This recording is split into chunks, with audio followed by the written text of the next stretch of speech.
Welcome to bird media. నేను మీ పవన్ కృష్ణమూర్తి. మాజీ speaker Tammineni Sitaram గారు కొన్ని మాటలు మాట్లాడారు ఇవాళ ప్రెస్ మీట్ పెట్టి.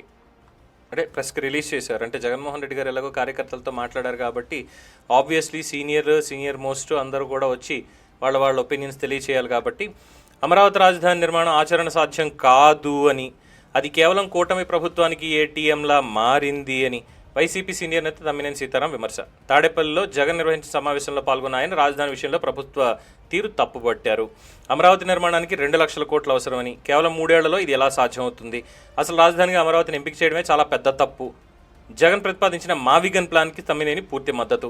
అతి తక్కువ ఖర్చుతో అద్భుతమైన మౌలిక వసతులు కల్పించే అవకాశం ఉన్న ఈ కారిడార్ని ప్రభుత్వం పరిగణలోకి తీసుకోవాలని డిమాండ్ చేస్తూ భారీ నిధులు ఎక్కడి నుంచి తెస్తారో చెప్పకుండా అమలు సాధ్యం కాని హామీలతో ప్రజలను మోసం చేస్తున్నారు. రాష్ట్ర భవిష్యత్తును దృష్టిలో ఉంచుకుని ఆచరణాత్మకమైన పరిష్కారాల వైపు మళ్ళాలి అని చెప్పి ఆయన సూచన. మరి అక్కడే ఉండి జగన్మోహన్ రెడ్డి గారికి ఇంత అద్భుతమైనటువంటిది, ఎందుకంటే సపోర్ట్ చేద్దాం, డెఫినెట్గా ప్రజలందరూ కూడా సపోర్ట్ చేయాలి దీన్ని. మావిగన్కే మన మద్దతు.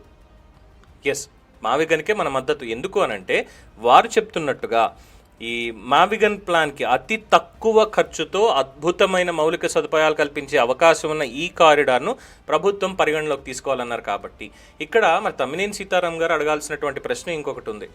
ఏంటంటే మరి 5 ఏళ్లలో 3 రాజధానులు అని చెప్పి కోర్టు కేసులకి ఎంత ఖర్చు పెట్టారో ఆ లెక్కలు ఒకటి బయట పెట్టగలరా? సెకండ్ థింగ్, అంత అద్భుతమైనటువంటి మౌలిక సదుపాయాలు వసతులు కల్పించే అవకాశం ఉన్న ఈ కారిడార్ని ప్రభుత్వం పరిగణలోకి తీసుకోవాలన్నారు. కాబట్టి ఆ 5 ఏళ్లలో ఈ 3 వెనకాల పడకుండా అక్కడే కట్టేస్తుంటే ఈ పాటికి మళ్ళీ ఆ 151 కాదు, వైనాట్ 175 అన్నారు కదా, అది కూడా రీచ్ అయ్యి ఉండేవాళ్ళు ఏమో కదా. మరి అప్పుడెందుకు చెయ్యలేదు? ఇప్పుడే వచ్చి ఎందుకు చేస్తున్నారు? ఇప్పుడే ఎందుకు సపోర్ట్ చేయాలి? అలాగే 3 ఏళ్లలో ఎలా సాధ్యమవుతుంది? అలాగే 2 లక్షల కోట్లు, 2 లక్షల కోట్ల రూపాయలు ఇక్కడ ఈ నిర్మాణాలకి వీటన్నిటికీ అవుతుందని ఏదైనా లెక్కలు చెప్పగలుగుతారా? దే హ్యావ్ ఎనీ ప్రూఫ్స్ అని అడుగుతున్నారు. దానికి సమాధానం ఉందా? సరే, ఇవన్నీ కాదండి. ఎలా అంటే ఇది ఏటీఎంలా మారిపోయిందిట. ఇది ఏటీఎంలా మారిపోయింది. ఎవరికి ఏటీఎంలా మారిపోయింది? ఏ కాంట్రాక్ట్ సంస్థలకు ఏటీఎంలా మారిపోయింది? దానికి కూడా సమాధానం చెప్పాలి. ఏమన్నా అంటే రామోజీరావు వియ్యంకుడు అంటారు, చంద్రబాబు బినామీ అంటారు, ఆధారాలు చూపించమంటే ఆధారాలు లేని కేసులోనే అరెస్ట్ చేసి అభాసపాలైనటువంటి సందర్భాలు ఉన్నాయంటారు. దానికి ఏమీ లేదు. ఇక తమ్మినేని సీతారాం గారు విమర్శ ఇక్కడ ఏంటి? అసలు అమరావతి ఎంపిక చేయడమే ఒక పెద్ద తప్పు. మరి అదే అమరావతి ఎంపిక పెద్ద తప్పు అయితే అదే 3 రాజధానుల బిల్లుని శాసనసభలో ఆమోదించేటువంటి క్షణంలో స్పీకర్ స్థానంలో ఉన్నటువంటి తమ్మినేని సీతారాం గారు ఆ రోజు ఏమన్నారు? ఎంత దుర్మార్గంగా ఆమోదించుకున్నారా? ఇది ఎవరిని ఉద్దేశించి అన్నారు? ఆమోదించుకున్నారు. ఎంత దుర్మార్గంగా అని. ఎవరిని ఉద్దేశించి?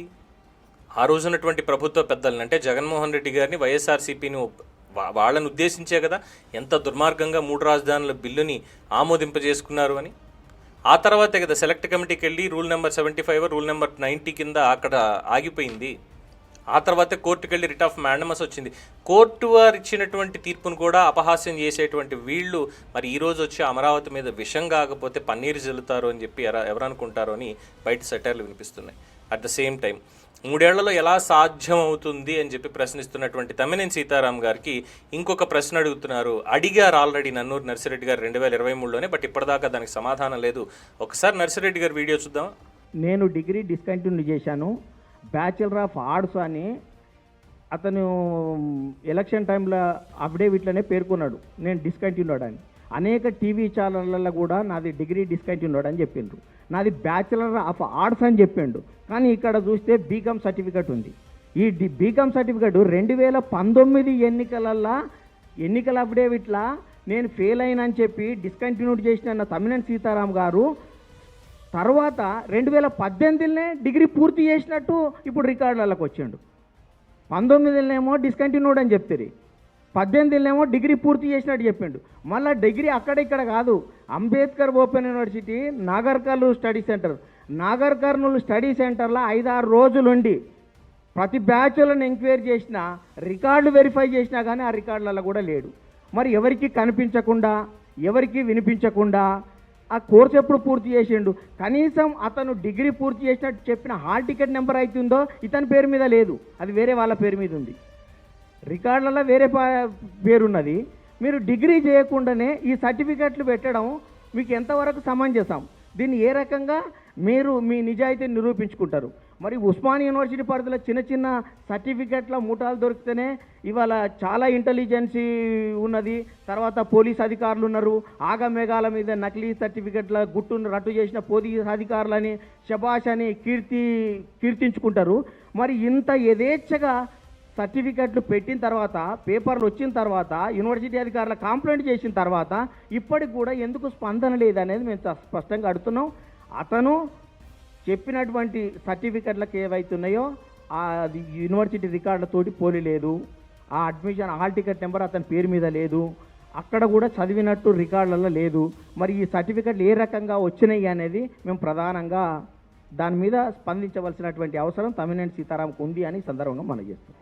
మహాత్మా గాంధీ లా కాలేజీలో చేరిన తర్వాత ఇప్పుడు అతను ఏదైతే బీకామ్కు సంబంధించిన హాల్ టికెట్ నెంబర్ కూడా ఉస్మాన్ యూనివర్సిటీ అధికారులు ఇచ్చారు.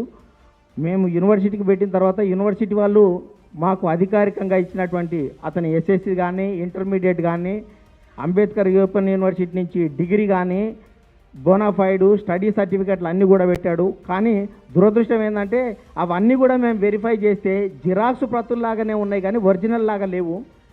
అటువంటి పరిస్థితి ఈ సర్టిఫికెట్లు పెట్టి ఏ రకంగా అడ్మిషన్ ఇచ్చిండ్రో ఇప్పటికి కూడా అర్థమైతలేదు. ఏదైతే చెప్పారో హాల్ టికెట్ నెంబర్ బీకామ్ పూర్తి చేసినట్టు అది మేము నాగర్ కర్నూల్ స్టడీ సెంటర్ మొత్తం వెరిఫై చేసినా కనీసం ఆ పేరు రికార్డులలో ఏడ కూడా లేదు. మరి ఈ రికార్డులలో లేనిది రికార్డులు ఎట్లా సృష్టిస్తున్నారు? ఈ రికార్డుల రారాజులు మరి ఏ రకంగా అడ్మిషన్ పొందారో దీని మీద విచారణ జరగాలని డిమాండ్ చేస్తున్నాను. తమ్మినేని సీతారాం నెక్స్ట్ స్పందించకపోతే ఫర్దర్గా కూడా ఏమేమి ఇంకా అక్రమాలు ఉన్నాయో అవి కూడా బయట పెడతానని ఈ సందర్భంగా నేను మీ అందరికి కూడా మీ దృష్టికి తీసుకొస్తున్నాను. తమ్మినేని సీతారాం గారు దొంగ సర్టిఫికెట్ తోటి లా డిగ్రీ తీసుకుందామని చూసే రకంగా దానికి సంబంధించి మొత్తం ఆర్టీఐ అప్లికేషన్స్ తోటి వీటితోటి ఆధారాలు ఇవన్నీ చెక్ చేసుకుని తెప్పించుకుంటే అసలు ఆయన ఎక్కడ లా డిగ్రీ కూడా చేయలేదు. మహాత్మా గాంధీ లా కాలేజ్లో చేరిన తర్వాత ఆయన ఇచ్చిన సమాచారాన్ని ఆర్టీఐ ద్వారా సేకరిస్తే ఇదే అంశం మీద ఉస్మానియా విశ్వవిద్యాలయ వీసీని కలిసాము, విచారణ చేస్తామని హామీ ఇచ్చారు. విచారణ అంశం మీద పురోగతి కనిపించట్లా. డిగ్రీ డిస్కంటిన్యూ అయినట్టు చెప్పారు. మరి ఇప్పుడు డిగ్రీ చేయకుండా సర్టిఫికెట్ ఎలా వచ్చేసింది?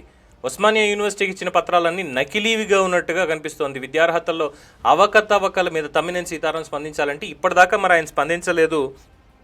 స్పీకర్గా ఉన్నప్పుడు ఇదంతా 2023 సంవత్సరంలోనే బయటపడినటువంటి భాగవతం. మరి అప్పటి నుంచి ఇప్పటికి 3 ఏళ్ళు అయిపోతుంది. లా డిగ్రీ ఏ విధంగా సంపాదిస్తారు? మరి అలాంటి తప్పులు చేసేటువంటి వాళ్ళు ఇలాంటి మాటలు కాకుండా ఇంకేం మాట్లాడతారు అని చెప్పి బయట సెటైర్లు వినిపిస్తున్నాయి. సో వీళ్ళు మాత్రం తప్పుడు ఆరోపణలతోటి లేదంటే తప్పుడు సర్టిఫికెట్లతోటి ఏదైనా చేసేసేయచ్చు.